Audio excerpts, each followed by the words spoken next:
Hola, saludos a todos.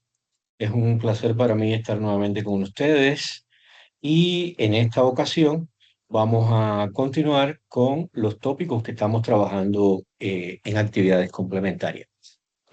Para esta semana hemos previsto la publicación académica, en este caso las respuestas sobre todo de los revisores y los procesos de revisión. A esto hay que prestarle mucha atención. A veces no se considera, no se toma como parte de la preparación, pero es un proceso muy importante, es una etapa muy importante de todo el proceso de publicación académica. El objetivo principal de la actividad es aprender a manejar las revisiones y los rechazos y vamos a ver los tipos de revisiones, las estrategias de respuesta y las actividades principales van a estar relacionadas con el análisis de las cartas que hacemos para justamente los revisores y además la redacción de la respuesta a esos revisores. Para ello debemos valernos de plantillas de respuesta a los revisores y en la literatura hay cierta cantidad de información relativa al tema. Debería haber más y puede ser además un tema de investigación interesante para desarrollar, ¿vale? Bueno, en la actividad de hoy vamos a trabajar en función de buscar una respuesta a cómo responder a los revisores y llevar a cabo el proceso de revisión.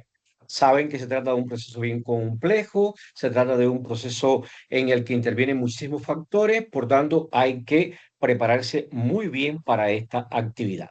En primer lugar, aunque todos lo conocemos de una manera empírica, el proceso de revisión y evaluación de una publicación no es más que lo que conocemos como peer review o revisión por pares.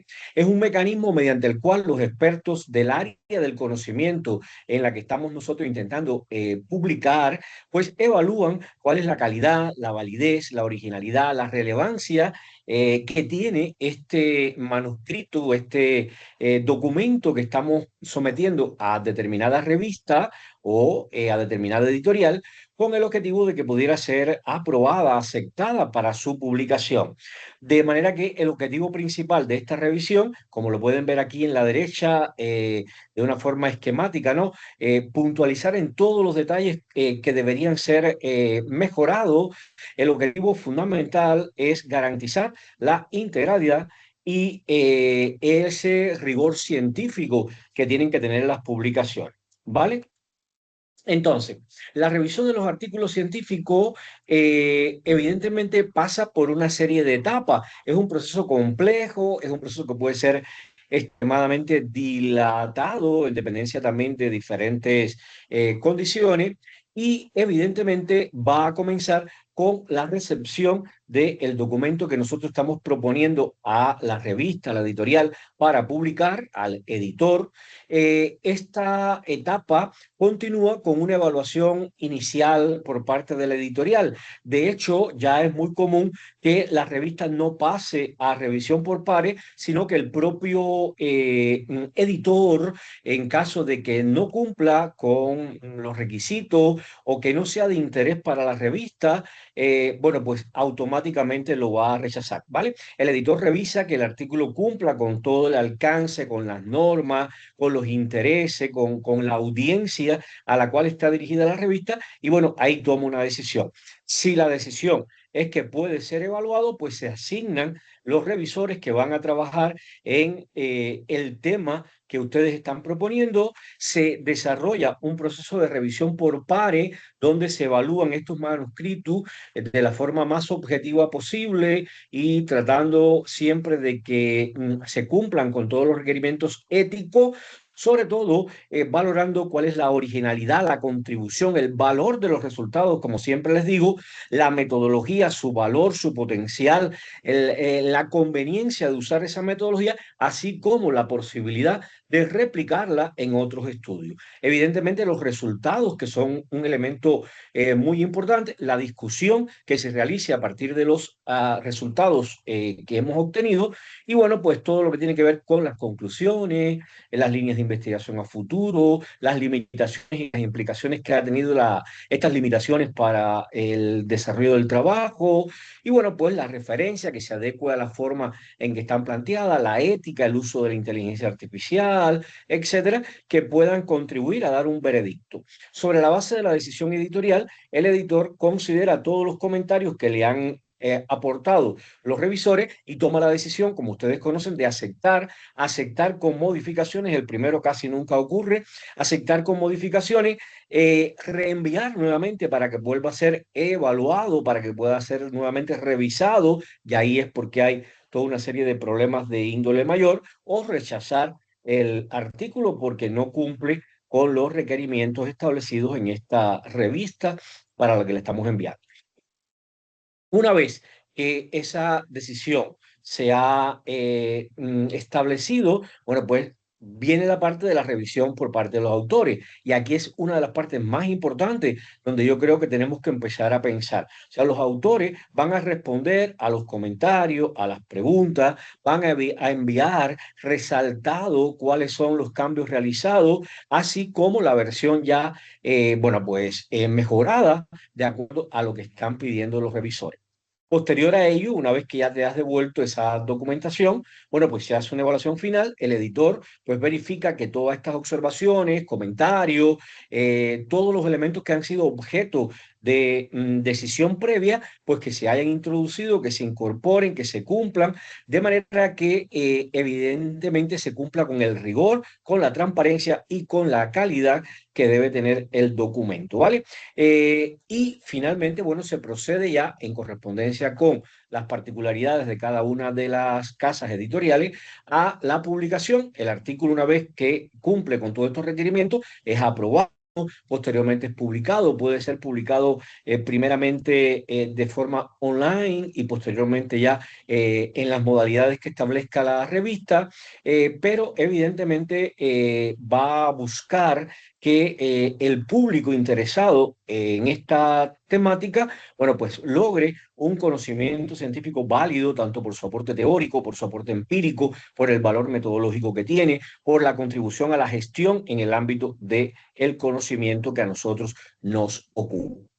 Todas las revisiones no son igual. Ustedes saben, hay revisión de simple ciego, o sea, el revisor conoce la identidad del autor, pero el autor no sabe quiénes son los revisores.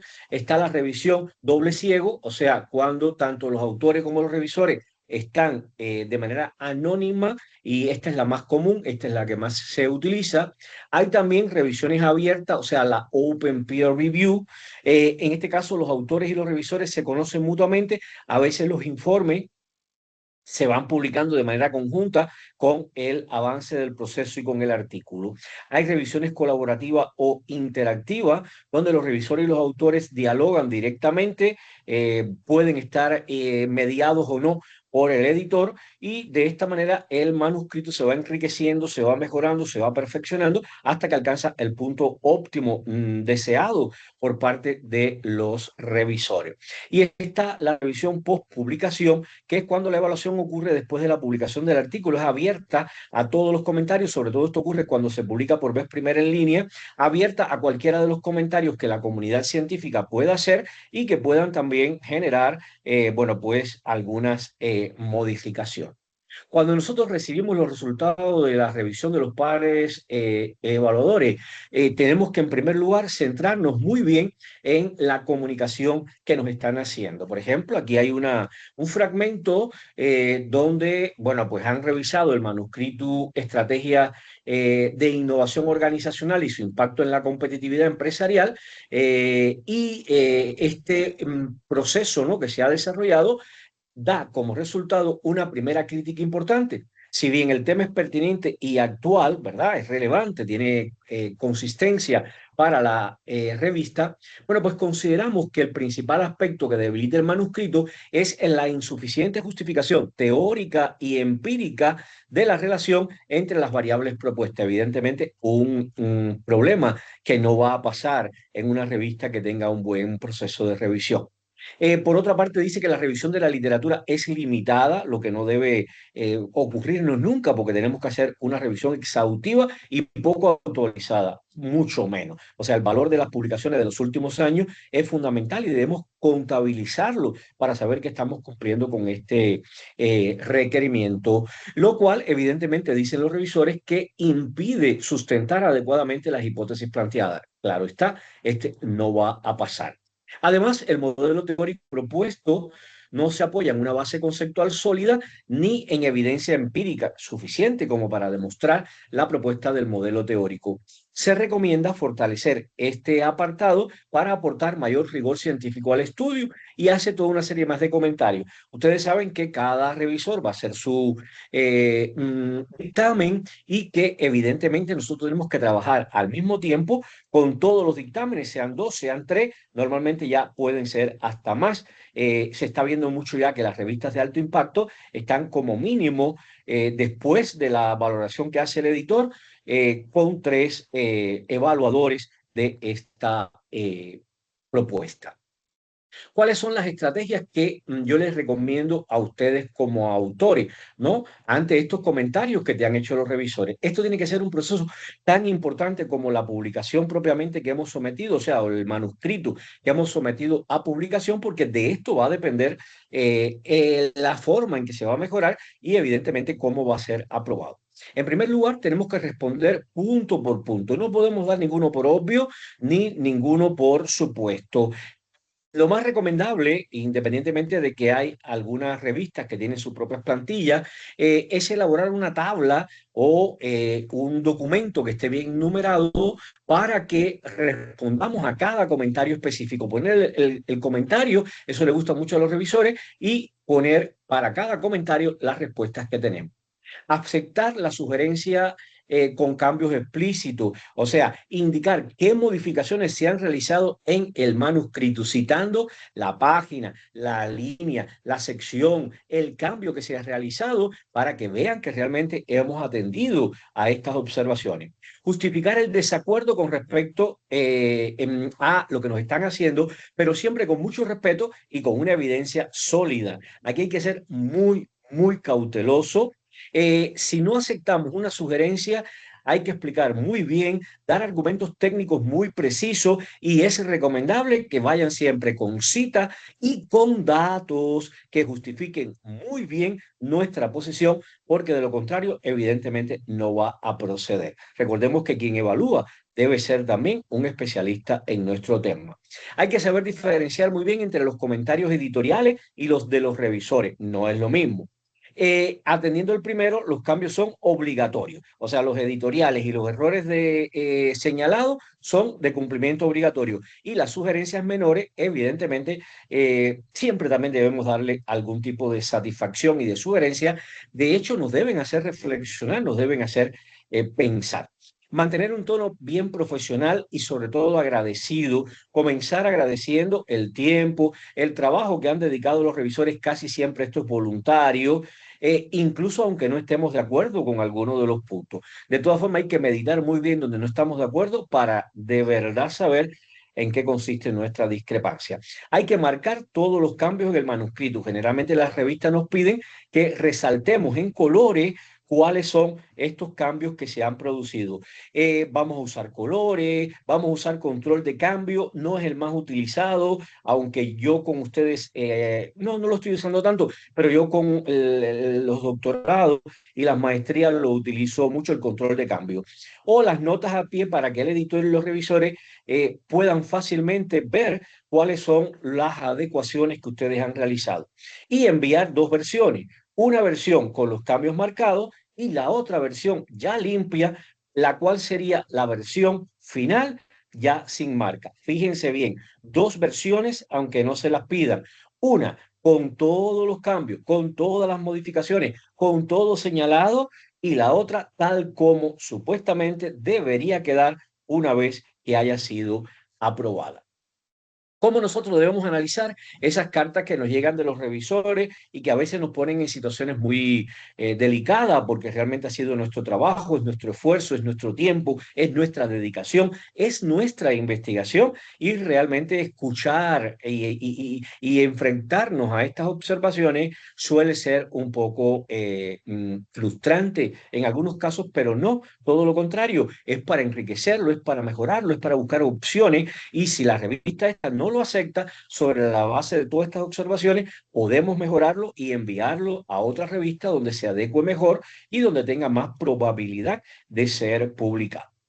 La carta de revisor, lo primero que tenemos que hacer es leer la carta completa sin interrupciones para tener una idea general y valorar sobre todo el tono con que nos están haciendo las observaciones. Desafortunadamente los tonos a veces son muy desagradables, nos enfrentamos muchas veces a revisiones que cuestionan, que ponen en evidencia, y realmente el objetivo no debería ser ese. Con toda la ética que caracteriza al revisor, el objetivo debería ser contribuir al mejoramiento del documento y a que el investigador, bueno, pues se sienta satisfecho con su trabajo y que de esta manera contribuya a implementar los cambios recomendados. En segundo lugar, vamos a identificar el tipo de dictamen. Si es un rechazo, ya sabemos por dónde tenemos que transitar y qué tenemos que hacer. Si nos piden revisión mayor, evidentemente hay que profundizar mucho en cada detalle. Si nos piden revisión menor, hay que ser muy cuidadoso para que esto no se convierta después en otro tipo de problema. Si la citación es condicional o la citación que tenemos recibida ya es directa. Este último tipo de aceptación es muy poco probable.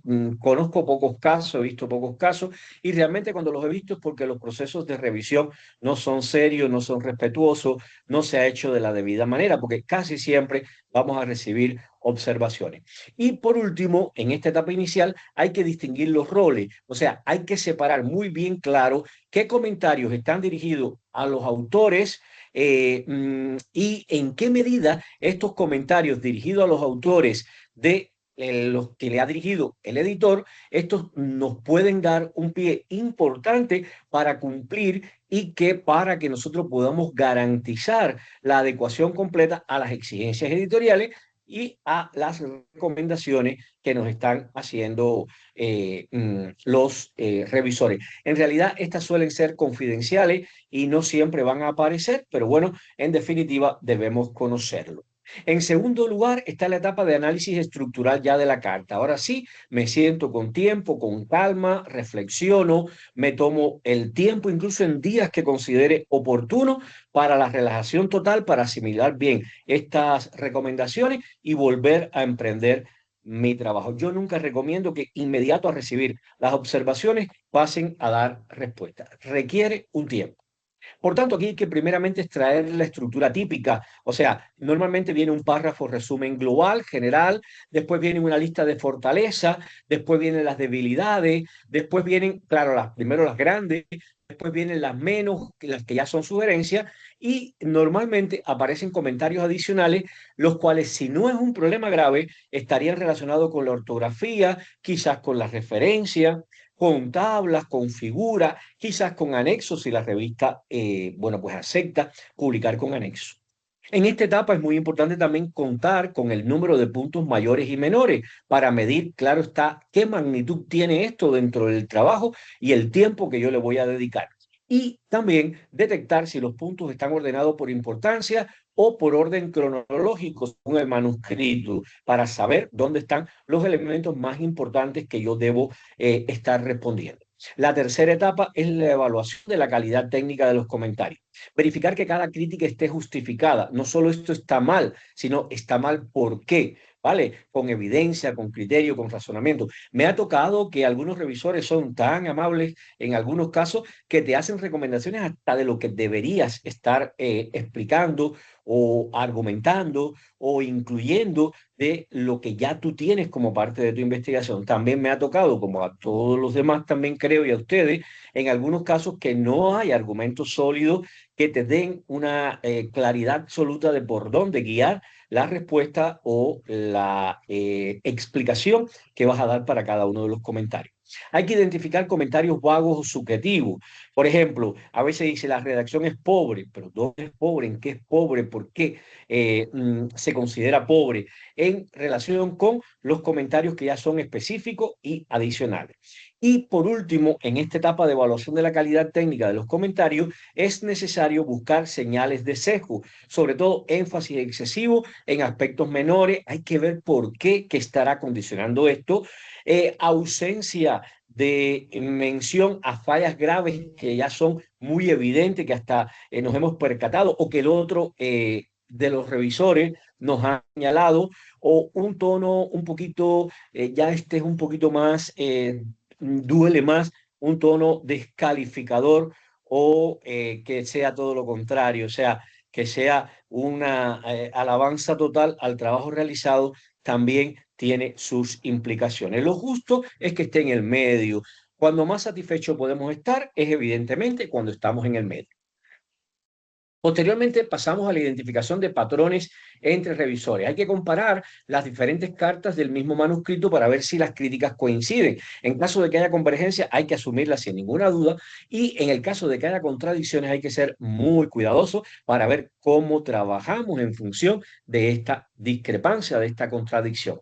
Hay que detectar los puntos de conflicto. Si un revisor pide añadir algo que el otro sugiere eliminar, por ejemplo, hay que buscar el punto medio, el punto de equilibrio para ver cómo vamos a dar respuesta. Y esto va a depender mucho del criterio que ustedes como investigadores y como comunicadores de su investigación puedan tener. Y observar el nivel de profundidad de cada revisor. Algunos revisan solo la forma, otros la metodología más a fondo, otros los hallazgos, en fin, hay que ver dónde están las incidencias mayores y la profundización en estas revisiones que nos han realizado. Con respecto a la extracción de lecciones para la práctica científica, o sea, ¿qué podemos aprender? Esto es un ejercicio de aprendizaje, reitero, lo tomamos a veces de manera muy negativa, nos hace mucho daño. Es verdad, muchísimas de las veces tenemos mucha razón, pero hay que tomarlo como lo que es. Es un ejercicio académico para dar a conocer nuestros resultados que se tiene que constituir en una lección de aprendizaje para nuestra propia práctica científica. A aprender de estas observaciones. Por tanto, tenemos que aprender a clasificar los errores o deficiencias que son más frecuentes, como por ejemplo falta de controles, el problema con la estadística, una interpretación excesiva o el uso excesivo de referencias me ha tocado ver, sobre todo en la parte de interpretación de datos, referencias que son obsoletas, problemas éticos, estas cosas que pueden ser más frecuentes, tenerlas siempre como una alerta a la hora de escribir. Identificar qué tipo de sugerencias suelen aceptar los editores, por ejemplo, los cambios metodológicos, cambios importantes con respecto a la redacción, etcétera, etcétera. Y construir una lista de verificación personal a partir, yo tengo la mía, evidentemente, todo el mundo debe tener la suya, a partir de críticas recurrentes que uno recibe para aplicarlas antes de enviarlo a una próxima revista, o sea, antes de elaborar un próximo manuscrito. Yo tengo el mío ya larguísimo, el cual voy enriqueciendo progresivamente, y ya yo tengo en cada sección, en cada parte de mi artículo, cuáles son con cierta frecuencia los aspectos que se suelen identificar. Por último, aquí tendríamos el análisis del tono y la comunicación, clasificar si el tono es constructivo, si hay un tono neutral, si es negativo o despectivo. ¿Por qué? Porque esto nos ayuda a distinguir entre aquellas críticas que son útiles y de valor y evidentemente de los rechazos que son injustificados, porque ocurren muchísimas veces también, y a lo mejor ya ustedes han sido y han experimentado esta situación de la que les estoy comentando, ¿vale? Observar el uso del lenguaje modal como verbos que dicen sugiero, recomiendo, deberían. En cambio, es obligatorio para entender qué puede ser opcional y qué realmente te lo están requiriendo de manera obligatoria. Y detectar si el revisor ofrece soluciones concretas o solo menciona los problemas. Aquí es un punto muy importante, porque si además de identificar cuáles son nuestros problemas, nos da soluciones, nos da recomendaciones de cómo abordarlas, evidentemente estamos ante un mejor trabajo de revisión y nuestro artículo quedará mucho mejor. Con respecto a la extracción de métricas útiles, esto es opcional. Se sugiere medir la longitud de la carta. Una carta muy breve puede indicar poca profundidad, una extremadamente larga, mucha minuciosidad excesiva o incluso puede caer hasta en problemas de desorganización, de repeticiones innecesarias que evidentemente bueno, pues pueden afectarnos a nosotros en este proceso. Contar con referencias bibliográficas adicionales sugeridas, o sea, siempre tenemos que indicar y tener disponible para cubrir cualquier elemento que con respecto a la literatura podamos nosotros trabajar, ¿vale? Y calcular el ratio de comentarios de forma, de método, de fondo. O sea, tenemos que hacer un análisis muy detallado, muy profundo, una radiografía completa de esa carta antes de sentarnos a mejorarla. Esto es igual en un doctorado a cuando te hacen sugerencias en las defensas, en las predefensas, en las evaluaciones semestrales de avance doctoral. Igual requiere de este tipo de observaciones. Muchos no lo hacen, pero yo recomiendo que siempre las observaciones se pongan todas en el listado y que para cada una haya una reflexión, haya una respuesta, haya un comentario, porque eso le da mucho rigor a tu proceso de investigación. Y como reflexión final, para mejorar y desde el punto de vista profesional, hay que preguntarse, si hubiera recibido esta carta, ¿habría sabido responder adecuadamente a cada punto? Simular una respuesta de las críticas más difíciles de una carta como ejercicio de entrenamiento, ya esto lo hemos comenzado anteriormente, y anotar frases que sean bien redactadas, o sea, tanto críticas como elogios, para usarlas después si van a ser revisores, si van a responder a revisores en otras oportunidades, porque evidentemente de eso se trata, de formarlos a ustedes también como revisores, de que ustedes aprendan no solo a escribir y a recibir los comentarios para mejorar, sino que puedan también, y sé que en el caso de algunos de ustedes, muchos que están acá ya en los doctorados, bueno, pues ya están siendo revisores y evidentemente mientras mejor puedan hacer su revisión, pues podrán tener un mayor aprendizaje y ayudar de una manera más constructiva a los investigadores. ¿Cómo vamos a redactar una respuesta a los revisores? Bueno, primero se propone una estructura general del documento. Ponemos un encabezado claro con el título del manuscrito. Fíjense que no es como quiera, ¿eh? Hay una estructura. Esto está en la literatura, esto está en la práctica, o sea, está validado. ¿Vale? El número de identificación y la frase respuesta a los revisores. Después hacemos el agradecimiento inicial, después respuestas organizadas por revisor, revisor 1, revisor 2, y en nuestro formato de tabla o de lista numerada, cada comentario del revisor seguido inmediatamente de la respuesta para que sea fácil de leer por parte del revisor. Tampoco tienen mucho tiempo. Son personas que, como nosotros, están implicadas en muchas funciones y que, por tanto, tenemos que también ayudarlos en función de sus tiempos. En cuanto al formato de cada punto, debemos repetir el comentario original entre comillas o cursiva antes de responder. Clasificar la acción tomada y ponerle siempre corregido, respondido, no modificado y justificado, aclarado. A veces ponemos sí, no, pero no se sabe de qué. Sí, qué, hiciste qué cosa. Corrección, respuesta, modificación, aclaración. ¿Vale? Esto es importante. Indicar la ubicación del cambio, página, línea, la figura, todo donde se hizo este cambio. Y describir brevemente el cambio realizado, sin reescribir todo el manuscrito, porque para eso el manuscrito va a ir señalizado y vamos a mandar un manuscrito aparte con todas las correcciones. Con respecto a los tipos de respuesta, según sea el caso. Cuando se acepta y se corrige, agradecemos la observación. Hemos modificado el texto en la página tal, línea tal, para aclarar este punto. Ahora, cuando se rechaza respetuosamente, agradecemos la sugerencia, pero consideramos que no es aplicable porque, y damos todos los argumentos técnicos o de evidencias empíricas que tenemos, por lo tanto, hemos mantenido el texto original sin cambio o cualquier cambio menor que hayamos realizado. Pero esto hay que revisarlo muy bien, ¿vale?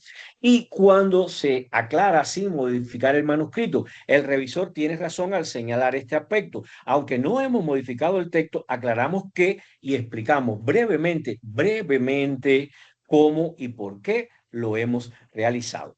En cuanto a aspectos de estilo y de tono, lo recomendable es usar un lenguaje profesional y respetuoso en todo momento, sin ironía, sin mostrar ningún tipo de sarcasmo, ni estar a la defensiva, o sea, muy profesional, muy ético. Empezar cada respuesta con un verbo positivo, nunca negativo. Agradecemos, reconocemos, hemos considerado, aceptamos. Esto es igual para su tesis doctoral, para lo que expresen escrito o para su presentación oral. Esta es la misma estructura, este es el mismo orden que tienen que seguir.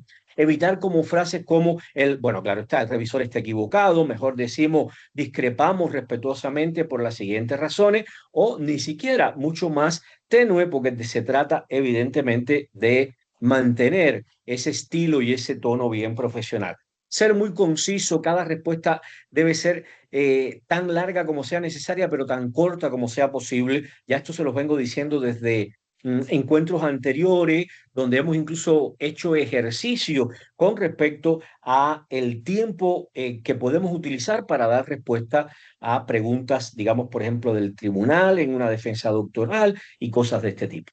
Con respecto a documentos adicionales que podemos nosotros adjuntar, o sea, como evidencia, podemos poner la carta de respuesta, el documento principal que explica todo lo que les puse anteriormente, poner el manuscrito con los cambios marcados, usando los colores, el control de cambios, resultados, poner el manuscrito limpio y aparte es bien recomendable, hay veces que no es poner las figuras o tablas que se han modificado, aparte enviadas en un documento separado y además insertadas en el propio manuscrito. Antes de enviarla, debemos hacer una revisión final. ¿Para qué? Para verificar que se haya respondido a cada comentario del revisor sin omitir nada. Comprobar que las referencias a las páginas y a las líneas coincidan en la versión modificada del manuscrito. No vaya a ser cosa que los cambios introduzcan modificaciones.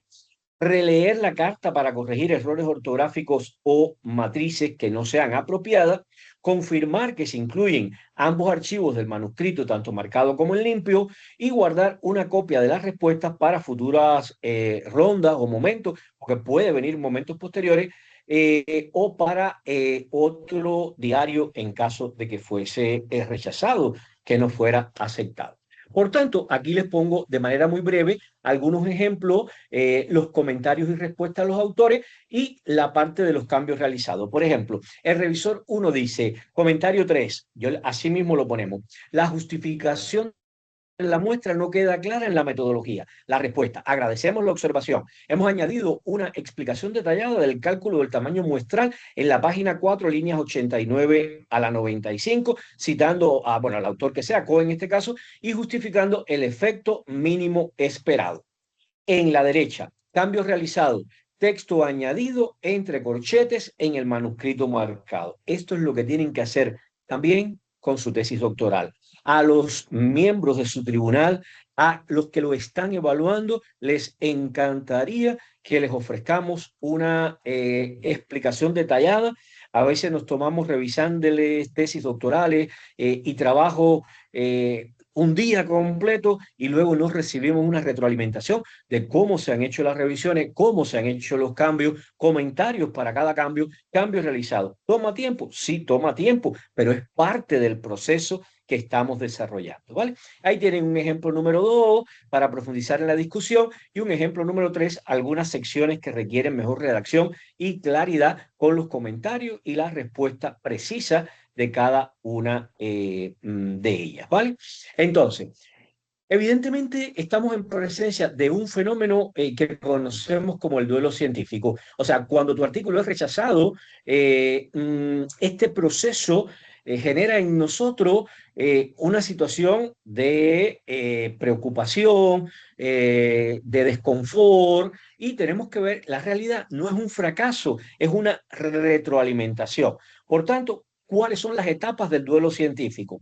Primero, la negación. No puede ser, mi trabajo era bueno. No te pones a responder nada. Ira, ¿por qué no valoraron mi esfuerzo? Nada que hacer, solo pasar por esa etapa. Tristeza, me siento desmotivado, quizás no soy suficiente, pero no, ahí automáticamente viene la etapa de aceptación. Puedo aprender de esto y mejorar. Y la etapa de crecimiento, donde la nueva versión, las nuevas ideas, todos los cambios realizados hacen mucho más fuerte mi propuesta, aun cuando haya sido rechazado y no es para la misma respuesta. Evidentemente, el caso de un rechazo no es el final. Tú sigues investigando, sigues intentando. Por tanto, la ciencia también es resiliencia. Cada rechazo te va a acercar más a un aporte cada vez más logrado, más significativo, más conveniente. Por tanto, todas las observaciones que nos hacen deberíamos tomarlas como una gran suerte que tenemos de que nos ayuden a mejorar nuestros documentos. Es normal,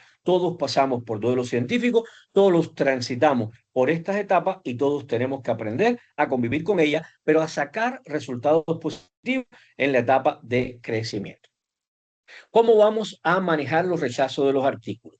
La primera etapa se llama recuperarse. En la etapa de recuperarse, los rechazos, cada vez que suceda, no hay que tomárselo como algo personal, simplemente es como algo que fue considerado y que te están enviando en particular. Tómate tu tiempo para procesar el rechazo antes de volver a enviarlo o enviarlo a otro lugar. Mantén una mente abierta y evalúa todas las razones que tiene el editor o los revisores para saber por qué no te lo aceptaron. Distingue bien entre las decisiones específicas de la revista. Por ejemplo, no es de un buen ajuste para esta revista. Tienen lógica, hay que leer muy bien la revista antes de hacer el envío y las decisiones específicas sobre el contenido. Y por último, si el manuscrito presenta fallas, como por ejemplo fallas relacionadas con los datos, con la metodología, cosas ya más graves, hay que valorar si realmente hay que mandarlo, se puede mandar de esta manera o no vale la pena enviarlo así a otra revista porque las fallas se van a mantener igual. Recuerden que también hemos hablado de esto y que hemos comentado muchísimo cómo esto es un factor importante a considerar como parte de este proceso editorial de comunicación. En segundo lugar, pasamos a la etapa de revisión. Vamos a revisar. Comenzamos creando la tabla resumen que incluye el comentario del revisor. En cada comentario elaboramos las respuestas en nuestro manuscrito. No vamos a ignorar ningún comentario. Una vez que realizamos todas las correcciones que nos han sugerido, vamos a leer el manuscrito en su totalidad para asegurarnos que tenga toda la fluidez adecuada, que no hayan redundancia, que no hayan repeticiones, que todo vaya de una manera bien lineal, bien coherente. A continuación, verificamos dos veces que el problema de investigación está enunciado claramente, el argumento fundamental teórico es sólido, que todo el manuscrito está fundamentado en la teoría que hemos utilizado, que los métodos están redactados de la manera más óptima y mejor posible y que los hallazgos y las implicaciones son claros, específicos y que aportan al conocimiento. Y por último, vamos a releer y editar, sobre todo ya la gramática, la ortografía, la redacción, verificar que todas las tablas, las figuras, las citas, las referencias estén como deben estar. Y lo volvemos a enviar. Elegimos estratégicamente el nivel de la revista a que lo vamos a enviar. O sea, vamos a hacer de la manera más realista donde quepa realmente este artículo y que corresponda al nivel de la revista. Vamos a elegir la revista específica dentro del nivel más apropiado, sobre todo teniendo en cuenta la comprobación de cuáles son las metas y alcance de la revista para que nuestro tema se adecue de la mejor manera posible. Vamos a estudiar los requisitos de envío, o sea, todos los requerimientos para autores de la revista a la que lo vamos a enviar nuevamente y asegurarnos de que cumplimos con lo que están pidiendo. Y preparar el paquete de reenvío. Esto incluye personalizar la carta de presentación para los editores y la revista a la que lo vamos a estar enviando. El futuro de las publicaciones está cambiando mucho y ustedes lo saben, por tanto ustedes que son jóvenes investigadores tienen que prepararse para un horizonte temporal diferente al que estamos viviendo. Hay un proceso muy grande de automatización de tareas rutinarias utilizando la inteligencia artificial para la escritura, para la búsqueda de literatura, incluso para la revisión por pares. Hay nuevos formatos y flujos de trabajo, sobre todo para publicaciones interactivas y como base de conocimiento dinámico en la literatura. Hay un cambio importante en el rol de los humanos, sobre todo pensamientos de orden superior con los que estamos trabajando, básicamente para el diseño experimental, un análisis crítico profundo, la interpretación contextual de los resultados y la supervisión y juicio. O sea, los humanos seguirán siendo esenciales para supervisar el proceso, para ejercer el juicio crítico y para tomar, evidentemente, las decisiones finales, independientemente de las recomendaciones que tengamos de una inteligencia artificial. Hay toda una serie de desafíos y consideraciones éticas, sobre todo relacionadas con la calidad e integridad cuando la inteligencia artificial ha sido utilizada. La transparencia y la atribución es crucial declarar el uso de la inteligencia artificial en cuanto a las partes donde haya sido utilizada, los sesgos, sobre todo cuando los modelos de inteligencia artificial pueden perpetuar y amplificar los sesgos que existen actualmente en la literatura. Hay que tener mucho cuidado con esto. Y el acceso y equidad, o sea, esta brecha digital a la que nos enfrentamos entre muchos de los que somos parte del proceso, evidentemente es un elemento importante a considerar. ¿Podemos escribir artículos con inteligencia artificial y hacer muchas de estas cosas que le dije? Sí, el autor de este artículo que les estoy compartiendo, bueno, pues dice que estos ayudan a la rapidez y a la eficiencia, que tiene mayor calidad lingüística, con lo que estoy yo plenamente de acuerdo, sobre todo los modelos de procesamiento del lenguaje natural, las perspectivas diversas que se pueden enmarcar, que nosotros quizás no sea mucho más complejo y que facilitan la revisión por pares. O sea, un texto que está bien estructurado puede agilizar los procesos editoriales de una manera sorprendente. ¿Cuáles son algunos de los problemas, de las limitaciones, de los riesgos importantes? Falta de comprensión contextual. La IA no entiende muchas veces el contexto, se puede malinterpretar conceptos claves o que realmente se basan en una realidad completamente inventada, incluyendo incluso estudios, sujetos y estadísticas. Ustedes que están trabajando con la inteligencia saben que inventan muchísimas veces información a partir de preguntas que hacemos y no tienen la respuesta directa. Hay riesgos de fraude científico, o sea, el hecho incluso de fabricar textos ficticios podría incorporar el número de investigaciones falsas y por tanto de publicaciones falsas. Y hay la detección y evasión, aunque existen herramientas para detectar si el texto ha sido generado por inteligencia artificial, también hay parafraseadoras de, o sea, usar paráfrasis de idioma que pueden, bueno, pues trascender estos trabajos que hacen estos detectores.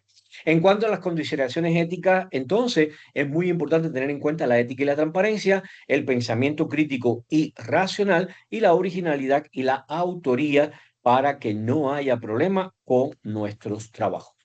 En el encuentro de hoy vamos a hacer la actividad número 12 y en esta actividad vamos a hacer la respuesta estratégica a un dictamen de un artículo relacionado con su tesis